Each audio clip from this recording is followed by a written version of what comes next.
Indian Defence Forces successfully neutralised missile and drone attacks by Pakistan targeting key areas in Jammu, Satwari, Samba, Araspura and Arnia.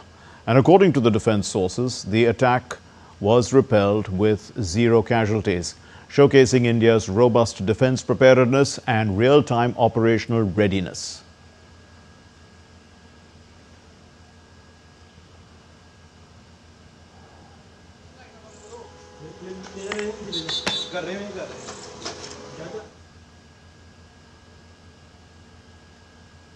The Border Security Force successfully foiled a major infiltration attempt along the international boundary in Jammu and Kashmir's Samba district. The incident occurred in the intervening night of the 8th and the 9th of May 2025. An infiltration attempt by a big group of terrorists has been tried, which was detected by a surveillance grid. And at least 7 terrorists have been killed, and that has caused extensive damage to Pakistan's post Dandhar.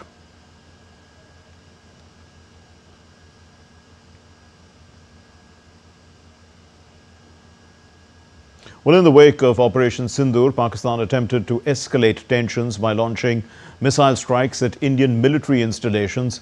Every single one of those missiles was intercepted or neutralized. None reached the intended target. India's rapid coordinated response showcased the strength of its air defense ecosystem. The air defense system built over the past 11 years under Prime Minister Narendra Modi's leadership, the integrated counter-unmanned aerial system grid proved itself. The Barak missiles, Akash, SAM and DRDO's anti-drone tech form, aerial shield was India in fact destroyed Chinese-supplied HQ-9 air defense unit in Lahore. India also damaged key radar infrastructure.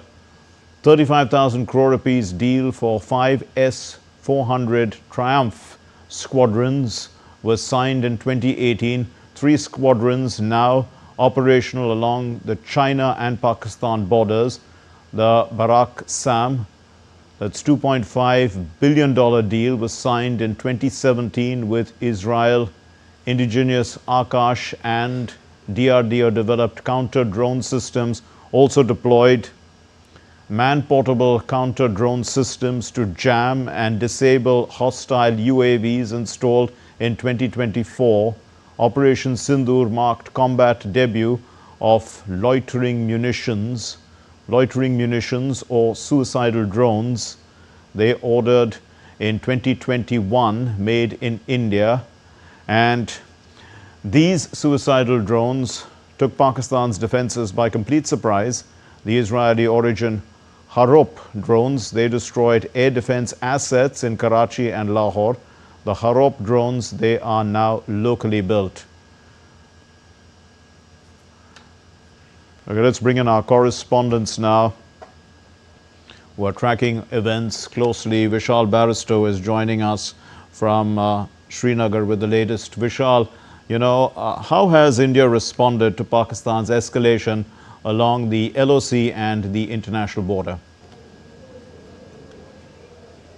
Well, a very good afternoon to you, Mark. Yesterday night was quite testing for our defense forces, but they have come out in bright colors. I'm talking about the Indian Army, Indian Air Force, and also the Border Security Force, which is our first line of defense. As you have read out in detail how the Indian defense system has developed under the leadership of Prime Minister Narendra Modi, especially on the self-reliance front. India did very well to counter every attack by Pakistan. There was zero damage. And if I talk about the swarm drones that were sent by Pakistan all over the line of control and the international border in Kashmir, Jammu and Kashmir sector, there were 50 drones that were neutralized by the Indian Army's air defense system, and it includes places like Udhampur, Samba, Jammu, Akhnur, Nagrota and Pathankot areas. The engagement involved extensive use of L-70 guns, ZU 23mm, Shilka system and other advanced counter-UAS equipments, demonstrating Army's robust capability to fight and counter any threat. So we had a very tough time, Mark, Yes. and you must have also seen how DD News was putting up its best foot forward by giving the correct and credible information, not crossing the line. And let me tell you that Pakistan was beaten hands down because it was their attack, though they have been targeting our civil areas. And we also hear that in Uri, a woman has succumbed to the injuries. She had died because of the cross-border shelling by Pakistan. 4 others are also injured. So Uri is in target, in particular from the other side of the border, and also Right. the Samba sector. So these are the areas that the Indian defense are very closely monitoring. And today also we would be on our guards, and it would be seen again how Pakistan is defeated time and again by the Indian armed forces. Mark? Indeed, Vishal, also there have been infiltration attempts being made which have been thwarted. Can you fill us in with some of the details how India has thwarted these infiltrators who are trying to get in at this time? Well, absolutely. BSF has also released a detailed information on how the infiltration attempt was made by Pakistan. In fact, this is summertime, Mark, and every time during this time, Pakistan attempts infiltration because the snow melts, and this is the time when the enemy across the border lunges on the opportunity. Our Indian armed forces, especially our border security force, which is our first line of defense, it neutralized all the infiltrators, and they are always on the guard. Remember, BSF is manning the border, and behind BSF it is the Indian Army according to the international norms. But because of the warlike situation, Indian Army has taken up the charge, and Indian Army is giving a befitting reply to all attempts by Pakistan ever since it tried to infiltrate terrorists, and also organized and masterminded the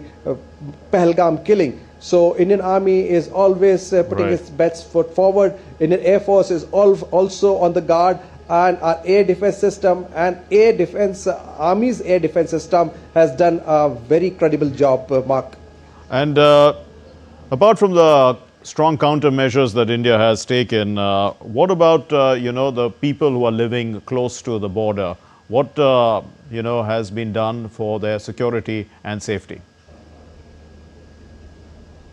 Well, of course, special arrangements have been made, but before I answer to your question, let me also remind our viewers that we have also destroyed Pakistan's radar system, and we have struck in Lahore. So this has been the capability of Indian Army and Indian security forces. Well, coming back to your question, is bunkers have been prepared.